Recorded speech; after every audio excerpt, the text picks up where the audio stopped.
ፈንቅል ኤሪ ሚዲያ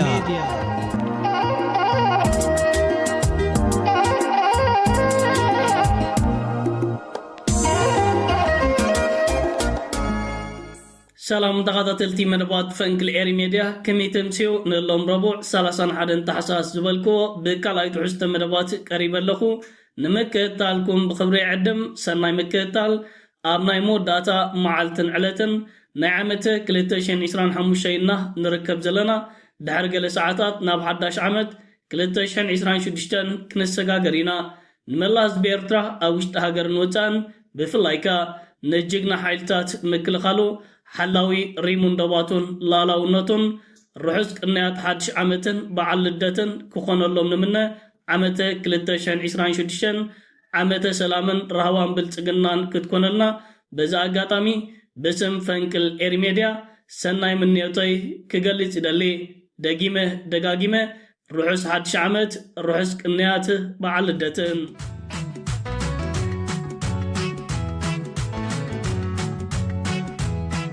كبرات تقاطعتي بتي قدامين ريا قداس زعبا مس انفلم تغارو ابل عليغيتاچو ردا زلوم قطع بترغاغامي انا غلطو يركبلو كمتي حما واطنيا ادبو واطريفو يدرر زبال غيتاچو ردا ابد زحلف كلته معلتات اب حد مراخب قريبو زتزاربو زرباتات نبزحات تغارو قطع فتيرو نابانا ناب ايرترايانن ناي منغسي ايرتران يحليفو زركب زلو ملختاتون ازيو اغرامن ادنت اون كينو يركبالو ጌታቸው ረዳ ክሳብ ከምዚ ዓይነት ውድቀት ከጋጥሞ ዝኾነ ይኹን ሰብ ዝተጸበየ ነበረን ብዙሓት ተጋሩ ጌታቸው ረዳ ከምዚ ካብ ዝኸውን ምስዋ ሙሓሸ ዝብል ጽሑፋት ኣብ ገጻት ፌስቡክን ትዊተርን ብተኸታታሊ ከስፍሩ ንከታተልን ንዕዘብን ኣለና እዚ ኸ ውድቀት ጌታቸው ረዳ ኣብ ምንታይ ደረጃ በፂሑ ይርከብ ኣሎ ካብዚ ኩነታትን ሪቶታትን ክትፈልጥ ኣይትጽገመን ክቡራት ተኸታተልቲ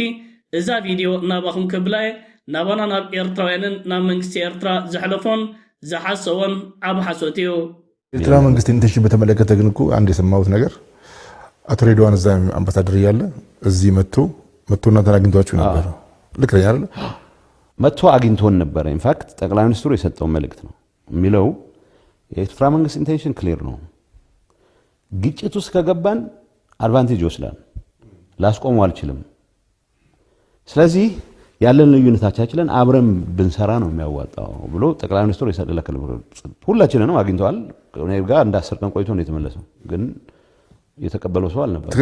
ተፈጽሟል ኤርትራ ፈጽሟል ነፃ ላወጣቸው አልፈልግም ፌደራል ጋር መስራት ስለጀመርኩ ኤርትራውያን የፈጸሙትን የኤርትራ ሻቢያ ሰራዊት የፈጸሙን ወንጀል ዋይቶች ላረግ አልፈልግም ቅር የሚለው ሰው ካለም ቅር ሊለው ይችላል አይደለም ወንጀል ሲስተማቲክ ወንጀል ነው የፈጸሙት ያቃሉ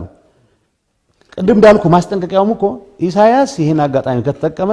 አደገኛ ነው የሚሆነው ብሎ እኮ አብይ መልእክት ልኮልናል በሬድዋን በኩል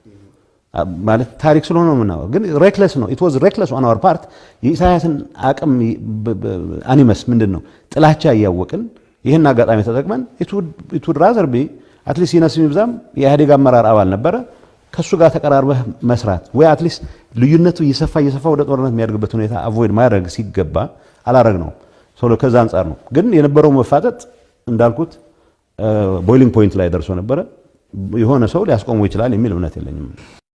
ኩብራ ተኸታተልቲ ከምዚ ክንከታተሎን ክንዕዘቦን ዝጸናሕና ጌታቸው ረዳ ቅድሚ ኩናት መክሳቱ ዕሸል መራሒ ኢትዮጵያ አብይ አሕመድ ንሬድዋን ሁሴን ናብ ከተማ መቐለ ምስናድ ግደፎ ምሳሆም ኩናት ኣድሌናንዩ ሻዕቢያ ነዚ ኩነታት ተጠቂሙ ኣውሽጥና ከኣትወናዩ ንሻዕቢያ ደው ክነብሎ ኣይንኽእልኒና ብምባል ንሻዕቢያ ፌደራልን ሕወሓትን ብምዃን ክልቲኦም ሓቢሮም ኣንጻር ሻዕቢያ ክለዓሉ ዕሸል መራሒ ኢትዮጵያ አብይ አሕመድ ዕድመን ጻውዒታትን ኣቕሪቡ ከም ዝነበረ ብወገን ሕወሓትን ክልል ትግራይን ግን ነቲ ጉዳይ ዝሰምዕ ሰብ ከም ዘይነበረ እዩ ጌታቸው ረዳ ብከምዚ ዓይነት መንገዲ ኣብ ዓለም ተራእዩ ዘይፈልጥ ዓበይቲ ሓሶታት ክሕሱ ተዓዚብናዮ ጌታቸው ረዳ ነዚ ኩነታት ሕጂ ብከምዚ ዓይነት መንገዲ ዝሕሱ ዘሎ ካብ 4 ኪሎ ብዝተዋህቦ ቀጢን ትእዛዛት ምዃኑ ነፍሲ ወከፍ ሰብ ክፈልጦ ይግባእ ኣብቲ ሽዑዋን ኩናት ኣብ ዝተኸስተሎ ሰራዊት ትግራይ ኣብ ዝገስገሰሎ ድሕሪ ሓይልታት ምክልኻል ኤርትራ ዝገበሮ ሓገዛት ኢትዮጵያ ካብ ውድቀትን ምፍራስን ምድሓና ዕሸል መራሒ ኢትዮጵያ አብይ አሕመድ ሳላ መንግስት ኤርትራ ብፍላይ ካ ሓይልታት ምክልኻል ኤርትራ ኢና ድሕና ክብል نزبتات إيرتران إثيوبيان ملختات يحلف نيرو كالوت سبسلطان وتهدران أجستناي تهاجرون بتماساسالي حجيتا توردا نتعيش المرحي إثيوبيا أبي أحمد حيلتات من كل خال إيرترا محجازو إن الطاقع أفلو بالنهارمة حوس وزغلتلو جيتاچو رداخا بكال منجدتات نسبة تግራይን ህዝቢ ኢትዮጵያን ከደናገር ኣብ ከምዚ ዓይነት ውድቕ ፕሮፓጋንዳ ምእታው ክሳብ ክንደይ ወዲቑ ይርከብ ከም ዘሎ ጥራይኻ ካብ ኩነታቱ ክትረዳእን ክትፈልጥን ትኽእል ናይ ኢትዮጵያ ፖለቲካ ብፍላይካ ናይ ስርዓት ብልጽግና ኣብዚ ሕጂ እዋን ሩኳን ተቐይሩ ዝርከብ ዘሎ ንከም በዓል ጌታቸው ረዳ ዝኣመሰሉ ዓፋፋትን ዓንጀላትን ናብ ማሕበራዊ መራኸቢታት እናሰደደዩ ስርዓት ብልጽግና መልእኽታቱ ክሓልፍ ዝፍትን ዘሎ ናይ ጌታቸው ረዳ ጉዳይ መወዳእታ ዝበሃል ይብሉን ተጋሩ ኣብ ልዕሊኡ ቁጥዖም እናገለጽዮም ዝርከብ ዘለው ጌታቸው ረዳ ካልእ ዝተዛረቡ ኣዝዩ ዝሐንኽን ክደግመውን ዘየድፈር ዘረባ ኩናት ኣብ ዝተኸሰተሉ እዋን ብፍላይካ ኣብ ልዕሊ ሰሜን እዚ መጥቃዕትታት ኣብ ዝተፈነወሉ እዋንን ሰዓትን ነቲ ኩነታት ከም ዘይፈልጦን ኣብ ዕለለ ልደት ወይ ከዓ በርዝደይ መስተይ ሰቲ ከም ዝነበረዩ ክዛረብ ተሰሚዑ ዝርከብ ዘሎ ጌታቸው ረዳ ሓደ ካብቶም ቀንዲ ሃንደስቲ ናይዚ ኣብ ልዕሊ ሰሜን እዝ ዝተገብረ መጥቃዕትታት ምዃኑ ባዕሉ ብፅሑፋቱን ኣብ መራኸቢታት ናይቲ ሃገር ምምጻእካ ክዛረብ ተኸታቲልናዮን ተዓዚብናዮ ነርና ሕጂ ስለ ዝበልፀገ ኣብ 4 ኪሎ ስልጣን ስለ ዝተዋህቦ ንኩሉ ነገራት ረሲዑ ኣነ ንውፅሄ ኣብ ኩናት ትግራይ ዝኾነ ይኹን ኢድ የብለይን ብምባል እዩ ነዝብታት ኢትዮጵያ ዝሕሱ ዘሎ ጌታቸው ረዳ ትግራይ ሃገርያ እናበለዩ ነህዝቢ ትግራይን ንመንእሰይ ትግራይን ኣብ ዘይከውን ኩናት ብምእታው ልዕሊ 1 ሚልዮን ትግራዋይ ከም ዝሃልቕ ገይርዎ ሕጂ ኸ ተገንጢሉ ኣብ ኩናትን ኩነታትን ናይ ትግራይ ኢድ ከም ዘይብሎ ብኸምዚ ዓይነት መንገዲ ኣብ መራኸቢታት ምምጻእ ስሙ ክዕርን ክሓፅብን ፈተነታት የካይዳሉ ተጋሩኻ ኣብ ልዕሊኡ ዝነበሮም ጽልእን ቅርሕንትን መመሊሱ ወሲኹ ክሳብ ጌታቸው ረዳ ክመውትን ክስዋእን ነይርዎ ናብ ዝብል ጽሑፋትን መራረታትን ተሰጋጊሮም ይርከብለው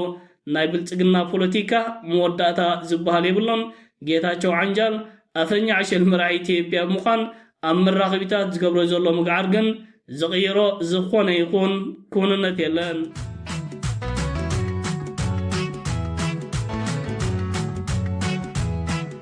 كبرى تغطاتلتي نابتي كالاي نوري أقداس زعبا مس انسجر بغطتا مسكل التقراي زيت تحزقينو أبوم برح واحد دبرتين قبر مكال ناب صحفي حبرة أفريكا لو معالتي كل عدب دابي تحيفو يركبالو أبزنا بحبرة أفريكان أبوم بر نايتو دبن يحليفو زركب زلو ملختات فدرال من سيتيبيا أب تقراي أقاد إمو زركب زلو تميتن عجبون كند تحتاتي نسيو ناب تقراي سباو حقزات كياتو دوا بيلو زركب زلو فدرال منكسي تيبيا كونيلو قابل على حزب تقراي تنتت يفتمالو حبرة أفريكا حادة كابتوم أو حاسة سممع بريتوريا كمخانمتن ناب كلل تقراي بمتاو نزوك نتات كمرمرلو حقزات بزي قدب ناب كلل تقراي كاتلو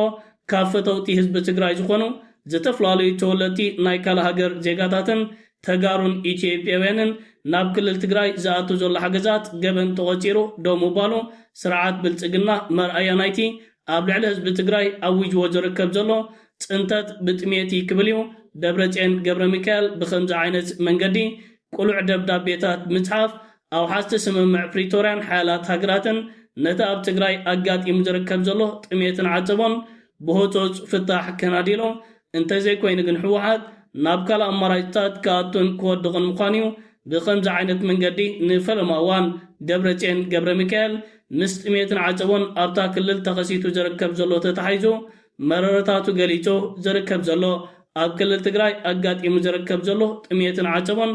ኣዝዩ ኣስካሕካሕ እዩ ስርዓት ብልጽግናን ዕሸል መራሒ ኢትዮጵያ ኣብይ ኣሕመድን እቲ ኣብታ ክልል ተኸሲቱ ዝርከብ ዘሎ ጥሜትን ካልእ ሓደጋታትን ኣብ ባይታ የለን ሕወሓት ንካልእ ፕሮፓጋንዳ እዩ ዝጥቀመሉ ዘሎ ዝኾነ ይኹን ጉጅለ ይኹን ውልቀ ሰብ ነቲ ኣብ ክልል ትግራይ ኣጋጢሙ ዝርከብ ዘሎ ጥሜት ንምሕጋዝ ዘካይዱ ሓገዛት ዘይሕጋዊ እዩ ዝኾነ ሰብ ከምኡ እንተገይሩኻ ኣብ ልዕሊኡ ማሰርትን ሕጋዊ ስጉምትን ክወስድ ምዃኑ ስርዓት ብልጽግና ብወግዒ ኣዋጃት ኣውጁ ነይሩ እዚ ኸኣ ኣብ ልዕሊ ክልል ትግራይን ህዝቢ ትግራይን ዘለዎ ንዕቀት ደጊሙ ደጋጊሙ ዘርኣዩ ነይሩ ሰራዊት ትግራይን ሕወሓትን ዓቕሎም እናጨንቀቑ ይኸዱ ከም ዘለዉ በዚህ ዝህቦ ዘሎ መግለጺታት ክትርዳ ኣይትጽገምን ሕብረት ኣፍሪካን ኣብ ቦምበር ናይቲ ውድብን ነዚ ብደብረጽዮንን ሕወሓትን ቀሪቡሎም ዝርከብ ዘሎ ጻውዒታት እንታይ ዓይነት ምላሽ ክህብልዮም ሓቢርና ክንከታተሎን ክንዕዘቦን ኢና ኣብ መንጎ ሕወሓትን ፌደራል መንግስቲ ኢትዮጵያ ዘሎ ርክባት ግን ካብ ግዜ ናብ ግዜ እናተበትከን እናሓርፈፈን ናብ ካልእ ሓደገኛ ደረጃታት ዓብዪ ይርከብ ናይ ደብረጽዮን ጻውዒታት ናይ መወዳእታ ይመስል ፌደራል መንግስቲ ኢትዮጵያን ስርዓት ብልጽግናን ንክልል ትግራይ ብኸምዚ ዓይነት ዘላቶ መንገዲ ሒዝዋ እንተዳኺሉ እቲ ኣብ ዝተፈላለዩ ማዓስከራት ዝርከብ ዘሎ ህዝቢ ትግራይ ክሃልቕ ዝለዓለ ተኽእሎታት ከም ዘለዮም ምስ ክልል ትግራይ ቅርበት ዘለዎም ወገናት መጠንቀቕታ እናሃቦ ዝርከብ ዘለዉ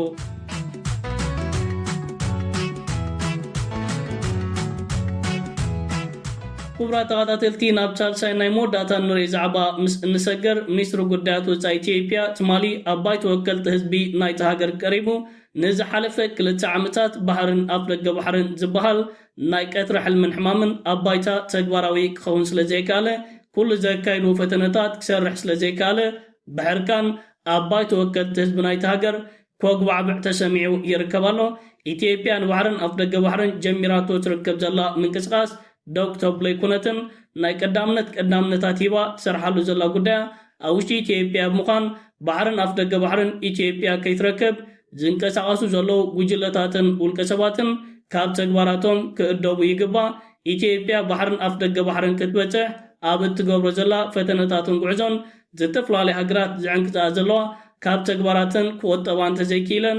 ኢትዮጵያ ስጉምታት ክትወስድ እያ ክብል እዩ ብኸምዚ ዓይነት መንገድታት ኣባይ ተወከልቲ ህዝቢ ናይቲ ሃገር ቀሪቡ ናይ ተስፋ ምቑራፅ ዝዓይነቱ ብኸምዚ ዓይነት መንገዲ መግለፅን መደረን ኣስሚዑ ዝርከብ ዘሎ ንክልተ ዓመታት ዝፈከረ ስርዓትን መንግስትን ኣባይታ ዝኾነ ይኹን ተግባራዊ ስጉምቲ ክወስድ ኣይከኣለን ካብ ምፍካር ሓሊፉ ዝኾነ ይኹን ዓቕምታት ከምዘይብሉ ህዝብታት ኢትዮጵያን ዞባ ቀርኒ ኣፍሪካን ዓለምን ጽቡቕ ጌሮም ስለ ዝፈለጥዎን ዝተረድእዎን ሕጂ ናይ ዓቕሊ ጽበትን ሕርካንን ከምዚ ዓይነት መግለጺታት ክህቦ ብተደጋጋሚ እዋናት ንዕዘብ ኣለና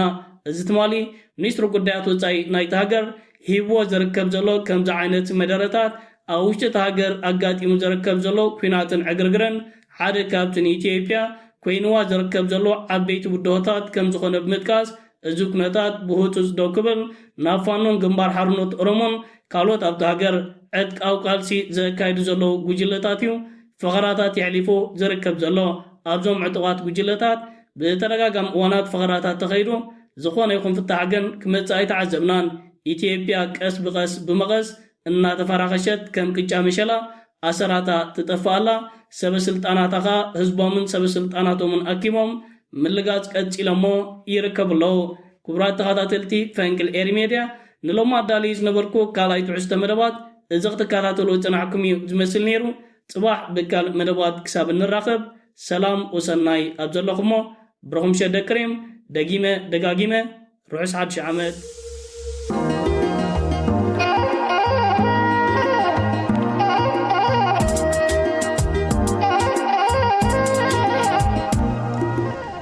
ፈንቅል